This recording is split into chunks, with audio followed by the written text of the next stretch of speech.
Welcome to another Howls and Growls post-game breakdown. Today we're talking weak points and the hunting of defenders, because that's what we saw in Minnesota's win over the Los Angeles Lakers. It was pretty obvious that D'Angelo Russell and Jaxson Hayes were circled atop the scouting report for Minnesota, and for large chunks of the night they funneled their offense directly through the weaknesses of those two players. Obviously D'Lo was more prominent because he is a starter, but Hayes was relentlessly hunted during his minutes off the bench as well. Let's take a look at how they did it. Right away, first possession of the game, and they're going to try and punish the Lakers for hiding D'Lo off the ball on Jaden McDaniels. Ant comes off the corner zoom action, and McDaniels is slicing straight through here to get deep post position. It's not terrible from D'Lo, he pushes McDaniels off his spot, but it's a smart corner flare screen here from Gobert. Conley drifts into the corner, and Minnesota get LA in rotation for an open three to begin the game. Now they're going to test him to see if he can compete as the low man. McDaniels takes him through the baseline to bring him into low man position here, so he needs to get here and provide some sort of help when Ant beats the pick and roll defense. That's not something we saw from him in Minnesota, and it certainly isn't something we see from him here. Again, confusing defense and well-planned offense on this one. Minnesota are going with their Horns flare action. Towns comes off the flare screen here, and Gobert dives to the front of the rim to force Russell to become a helper. As soon as it gets down there and Russell starts ball watching and kind of helping, McDaniels is just going to curl around through here and get himself a really easy bucket. Now as soon as Hayes comes on the court, it's time to put him in actions as well. Horns cross pin down here, the cross screen is on Hayes, and Towns is loping out to set that pin down for Edwards. Now Hayes is trailing the play and has to deal with a downhill Edwards here. He reaches out once, that gives Edwards the invitation to trap his hand in the cookie jar a second time, and Edwards gets the bucket on top of the foul. Again, the game plan does seem to be just bring Hayes into the action and see what they can pick at. Towns brings the ball screen, and both defenders start drifting the wrong way.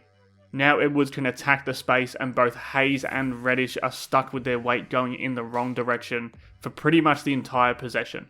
Step back jumper, cash. Minnesota is just varying their offense to make Hayes work against a bigger and better body.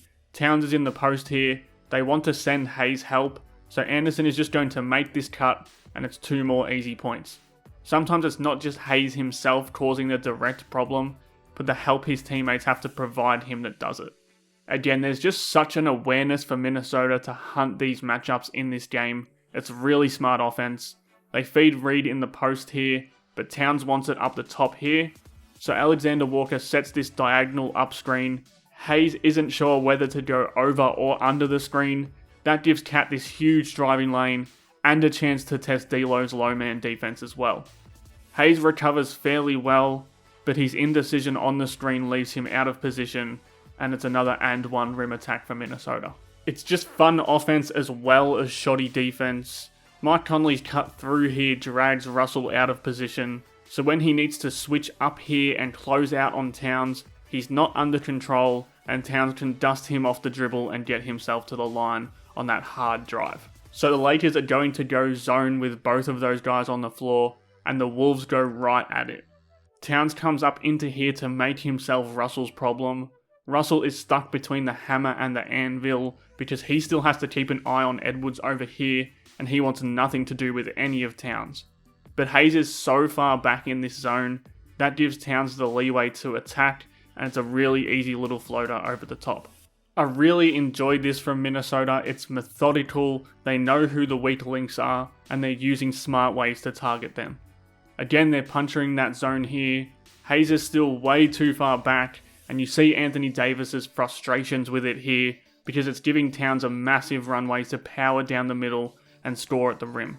It's a weight room finish, and that isn't the type of fourth quarter defense that's going to win many games. And to finish it off, we get the old reliable empty corner pick and roll. Conley and Gobert tango up top, and it's D'Lo as the low man causing issues again. For some reason he starts drifting over here when he needs to be in here to show a body on Gobert's dive to the rim.